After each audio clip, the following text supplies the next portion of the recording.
মানস বৰুৱাৰ পিতৃলে পৰেশ বৰুৱাৰ ফোন সন্তানৰ বিষয়ে চিন্তা নকৰিবলৈ ক'লে পৰেশ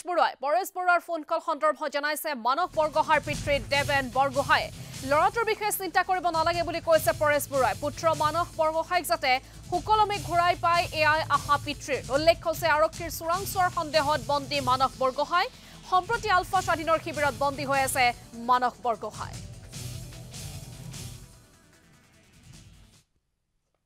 মোক মাত্ৰ ইমানেই ক'লে যে ল'ৰাটোৰ বিষয়ে চিন্তা কৰিব নালাগে ইমানেই ক'লে আৰু অন্য তেনেধৰণে কোৱা নাই আৰু কৈছে এইটোৱে যে পাঠ্যপত্ৰবোৰ আছে নহয় দেখিছে নহয় এনেকৈ বুলি ক'লে ইমানেই কথা বুলি ক'ব লাগিব পৰেশ বৰা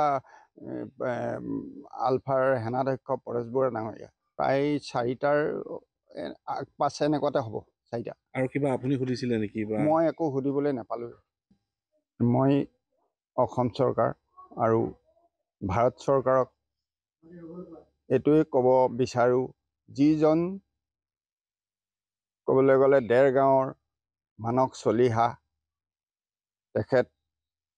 তেখেতৰ হাতত পিষ্টল গাড়ীত বহি থকাত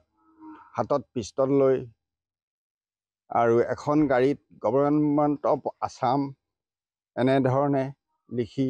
তেওঁ কেনেকৈ থাকিব পাৰিছে আৰু তেখেতৰ ওপৰত এতিয়ালৈকে কোনো চৰকাৰ প্ৰশাসনে কোনো একশ্যন লোৱা নাই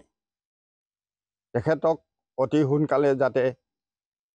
আপোনালোকৰ হাতলৈ নিব লাগে মই হাতযোৰ কৰি পৰেশ বৰা ডাঙৰীয়াক অশেষ ধন্যবাদ কৰিছোঁ যাতে ল'ৰাটোক আপোনাৰ ওচৰত আছে যাতে কোনো বিপদৰ মুখলৈ